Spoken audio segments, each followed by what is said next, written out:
reminder as encapsulated in the national anthem on the need to exemplify patriotism, honesty, integrity, and good neighborliness as some of the core values Nigerians share while working for a united and prosperous nation.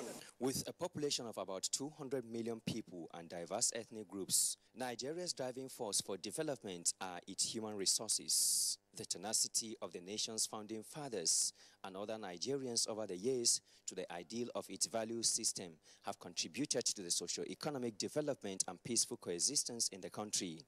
However, the situation is not the same with the increasing rate of social vices and other crimes, communal crisis, and the quest for materialism, among others, which stakeholders attribute to the loss of value system.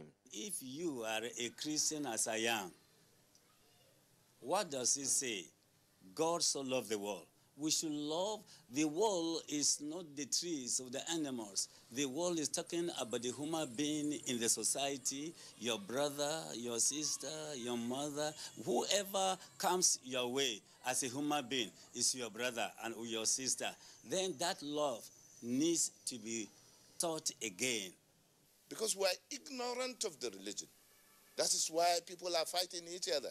If you have the knowledge of both religion, you don't need to fight. And even if you don't have both, you have one of the knowledge of the religion. In fact, you discover that you have a limited kind of antagonism between you and the other religion. So let's go back to school. Let the children be forced to read. Let them go and learn. If they can go and learn other things, believe me, we will not have this problem. And finally, let the government come in. There are certain things that government would do to execute it, and it will be implemented rather than allowing the society to do so. In Nasarawa State, the government is complementing federal government Change Begin With Me campaign with the launch of ethical reorientation campaign across the state. This is in a bid to restore the values of integrity, honesty, hard work, patriotism, and good neighborliness, among others. This initiative is bringing everybody on board, from traditional institutions, religious leaders, and youth groups, to ensure achieving the goals. What I see, what I observe, what I'm convinced with is one's commitment and capacity on the responsibility you are shouldering. You don't need to go through any godfathers. You don't need to even lobby. Our searchlights are invincible.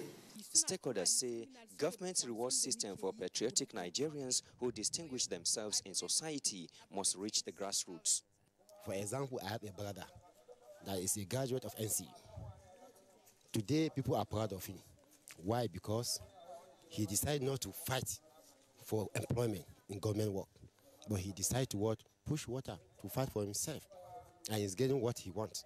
They say a lot also needs to be done on the part of traditional rulers, religious and opinion leaders, as well as youth organizations in inculcating moral values, especially on the youths.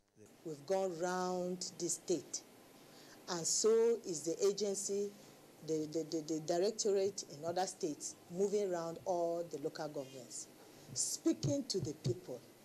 We have gone to secondary schools, we've gone to tertiary institutions, speaking to students, speaking to the youth, because they are mostly the ones used in third grade. We have also been doing stakeholders forums with the people, because youth are not without influences.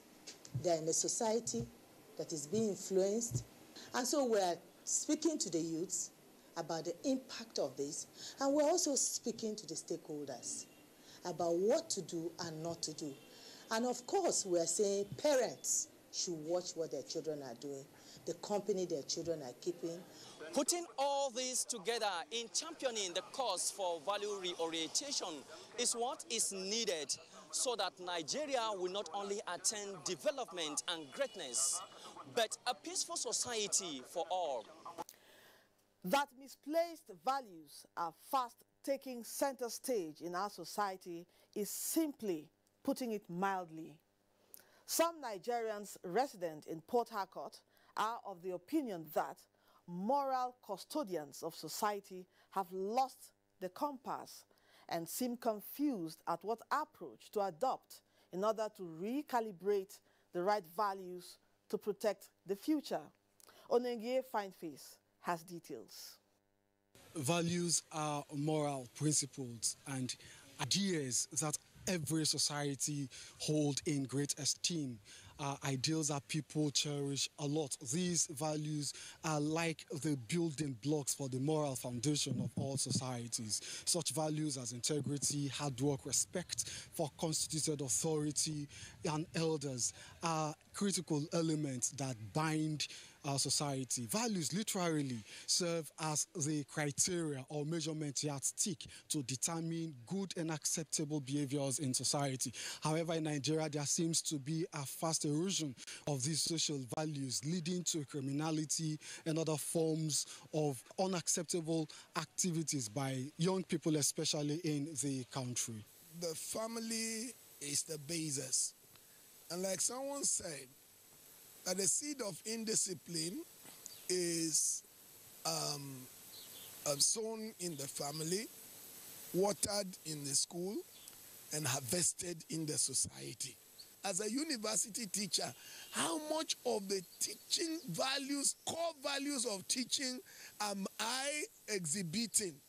Am I in class when I'm supposed to be there? Do I deliver my lectures or I tell stories during lectures?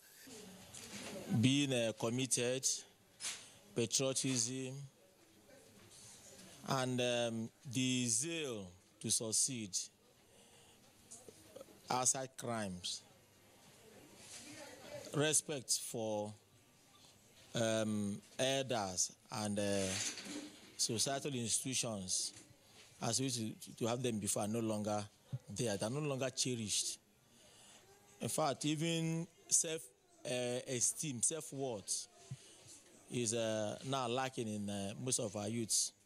There are people that believe that moral agents exist everywhere, and so the task of value reorientation shouldn't be left only for government agencies. Teachers, religious leaders, and even opinion leaders in society are all agents of change that should use their positions to reorientate the youth on the right values to adopt in their daily interaction with other members of the society.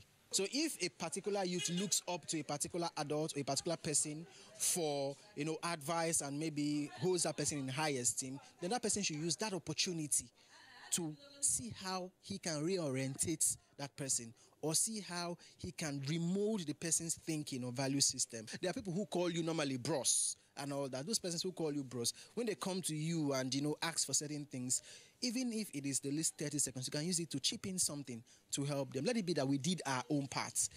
Now, beyond the task of value reorientation, people believe that for every individual leading with the task of responsibility of doing anything, getting to know what to do at the right time and getting it done is also a kind of social value that needs to be upheld by all members of society. In the offices, when I attend to people who come to ask me questions or want one service or the other, I hear the federal government have what they do, talk about Savicom and then QC. These are all geared towards bringing back to us that time-tested value of giving service. And if we are not giving it, then we are losing out. Another critical factor in the discourse of value in society is the pursuit of wealth. Political factors are identified as a critical contributor to this, where politicians have easy access to wealth, and a lot of people are deceived, believing that going into politics could result in them becoming wealthy without doing anything. It is little wonder that desperation and violence characterize the electoral process in Nigeria. Because of your access to power, have access to resources, and you take advantage of the resources that are made for the public and make it your private money. And the youths are looking up to these people as their role models. They're no longer looking at people who are, if you get to the communities, in the land and go and speak grammar, they are not ready to look at you. They are looking at those who are doling out the pounds, the naira, and not the rest of them. So those are the things that are killing the system. Getting the right thing done, doing what should be done at the right time without being prompted, as far as respondents are concerned, are critical elements for national development and attitudes that all Nigerians must imbibe for the nation to attain its full potential in the community of countries the world over. Good governance and inculcation of indigenous, traditional, and religious values, particularly among youths, with emphasis on the fear of God, have been identified as important in ensuring the nation comes first before other interests. This, according to residents of Maiduguri, can lead to revival of the values necessary for national development. Naomi Abuaku reports. In Borno State, culture, tradition, norms, and adherence to religious practice serve as guiding principles for the creation of a respected and value-based society, which eventually produces responsible leaders who would contribute effectively to national development and growth. If these attitudes become norms and embedded from childhood, the country becomes functional based on the strong sense of value exhibited by the citizens. We have our culture and traditions and that have things like respect for constituted authority, respect for elders, honesty, hard work. All these constitute cornerstones for progress in the traditional society and up to date. And these are the key things that our constitutional makers built upon for the development of the country. For the purpose of maintaining law and order, which will in turn enhance national stability and growth, it is important that citizens exhibit personal discipline and moral values. The country can benefit from a culture of the citizens being patriotic and upright, obeying constitutional authority, respect for rule of law, and serving the country with love and unity, just as the Nigerian national anthem says. All programs like the activities of NOAA need to be replicated in all ministries, departments, and agencies. Need to have desk officers where, like Savicom, other disciplines that promote anti-corruption activity, total value reorientation has to be checked in the ministries, department, and agency. Most of our cherished value as African, one, that of integrity, that of honesty, that of discipline, that of respect for elders, respect for constituted authorities, is cherished far fading. We need to, through the organizational framework that are concerned, like the media, to bring back those values that are well cherished. Stakeholders emphasize that the family system is the first in inculcating positive values with the next school before the larger society. If we don't have values, or we don't hold our values or cherish our values dearly, we will not achieve anything. That's why there is need for us to teach our children the religious and moral values of the society at the initial stage. These worldly affairs should not lead us to go out of our way and do unnecessary things in order to survive or whatever. Parents themselves too have to be disciplined. What are the attitudes the parents that are forcing nowadays that the children are learning negatively from it? Or is it the level of our discipline to the kids that is not well kept? Or what are these factors? On the other hand, young men and women are expected to feel challenged enough to take it upon themselves to always do what is right for the nation to move forward. You should kind of go back, reason along with the parents, you know. We forgot about our initial orientation, how we were brought up, you understand? And when you forget where you're coming from, actually you will never know where you're going to. Equally observed that for the nation's development and growth, there is also the need for a new direction for leaders to lead by example, thereby bringing about value reorientation for the overall benefit of the citizenry. Government should provide all the necessary things that does not attract people into committing, crimes. Crimes are being found everywhere. People do all sorts of things. In fact, if we can go back to our normal ways of doing it before, I felt it's going to be the best for us. And as the client goes, change has to begin with every citizen before preaching to anyone else. Attitudinal reorientation has for long been recognized as the best way to address myriad of societal problems confronting the Nigerian society. It's the vital role of the family, which is the oldest institution on earth, in value reorientation. Instilling core values in a child unarguably begins from the home, where relationships start between a child and a parent. Such values include teaching of morals, norms and traditions that are acceptable in the larger society. This will not only produce a total child, but also responsible adults capable of contributing their quota to national development.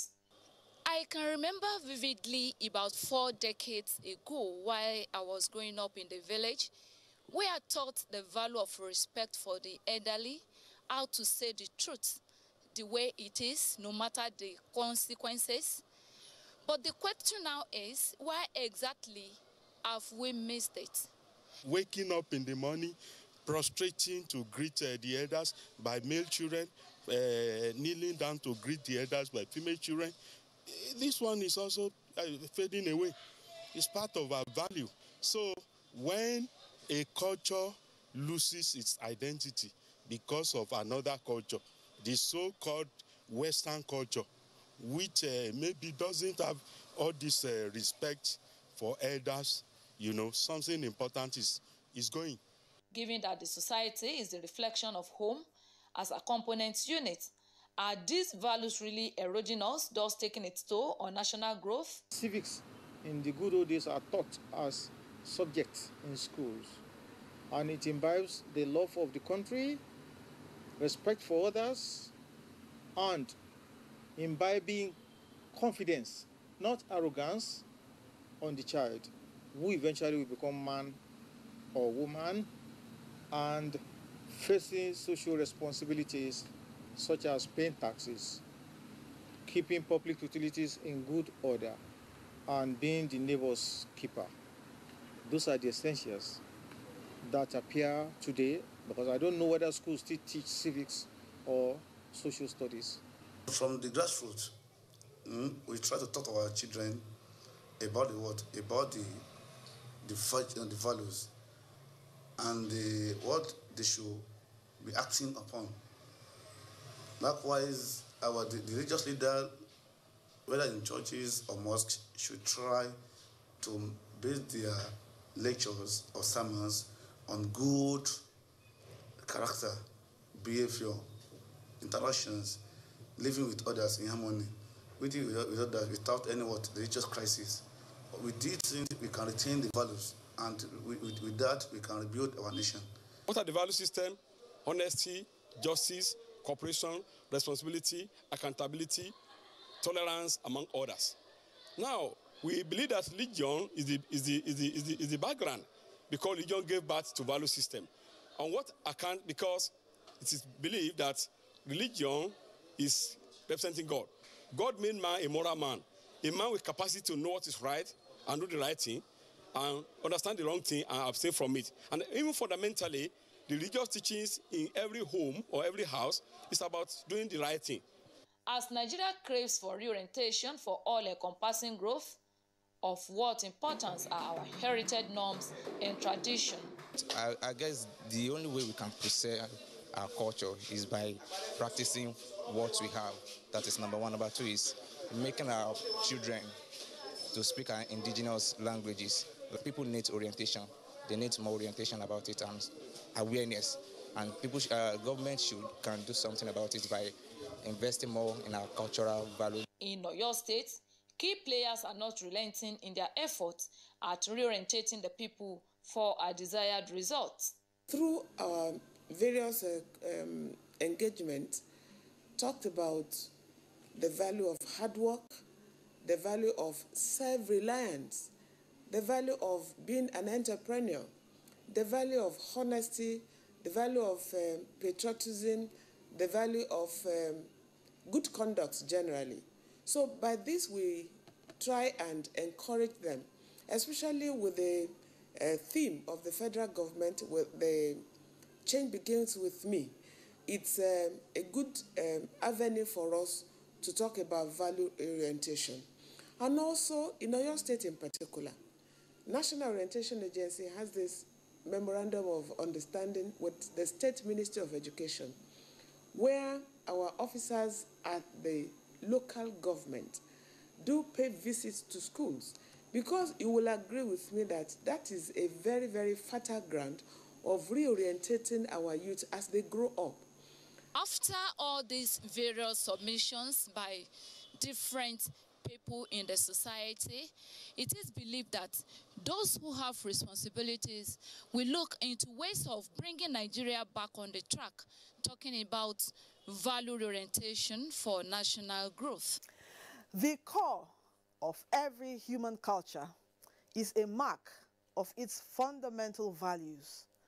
The positive or dominant values that serve different societies along with our country, Nigeria, include respect and honor accorded to parents, elders, men and women of honor, love and protection of the family and family name has been the practice. Nigeria's politics that determines that contestants have to resort to other means than the ballot box to assert their candidacy or their popularity for public office. These are some of the issues we'll be considering tonight on NTA Tuesday Live with a panel of discussants. I'd like to go straight to introduce you to our guest tonight. Let me welcome to this program Barrister Esther Uzoma, who is National Coordinator, Proactive Gender Initiative. Thanks for being here with us. Thank you very much. All right.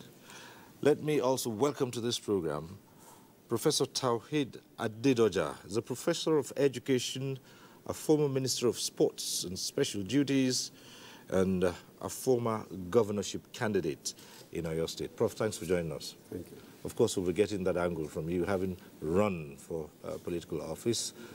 We'll be finding out why politicians would rather engage violence than the ballot papers.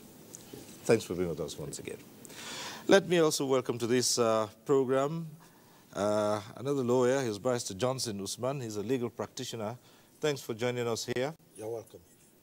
All right.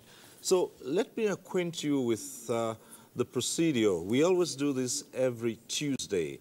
And at the appropriate time, you can get to be part of the discussion in the studio. The various platforms will be on your screen. I advise you take advantage of them. However, for those who will be phoning in tonight, we say this every Tuesday, when your call gets through, do us a favor, turn down the volume of your TV set. Just reduce the volume. That's the way to avoid the hurlback or the echo, if you like.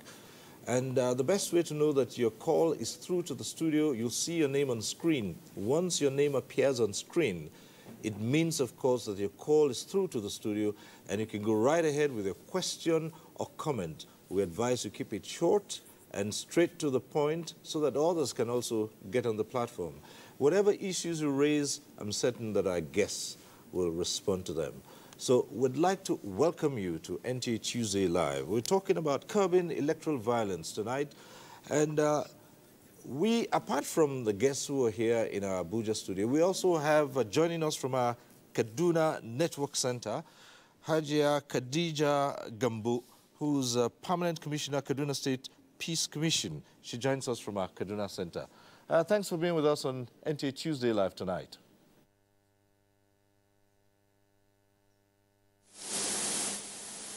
Let's start off straight away. And I suppose the first question would be why violence has been associated with politics in Nigeria. But first, let's even put in context what this violence can be. Prof, we have here, has been in the field too. And why is it that violence is so prevalent in Nigerian politics? Because of the power associated with positions in this country. Legislative provisions, being a governor of a state, being a senator, the president of the Federal Republic of Nigeria. People want to get to these positions by all means. And they believe that, yeah, the ballot box is there, but there could be some other way around to get the number that they want to win election. So there is an incentive. And that incentive is provided by the candidates themselves who want to win elections by all means. So they create the environment for violence in the constituencies in which particularly they feel they may not win election. Right. And therefore they disrupt the system in order to provide the environment for them to carry, ballot papers, ballot boxes away so that they are either not counted or they are counted in their favor. So the incentive is by the candidates themselves who want to win election by all means, at all costs. All right. When you say there's power in political office, such as the governor, a senator, a member of the assembly, would that power also translate to economic power? It's unfortunate that because of the poverty level of our youths in this country, our youth look for very simple way of income. And the best time is during elections because the money is provided for voting. The money is provided to create an environment of violence among the electorate.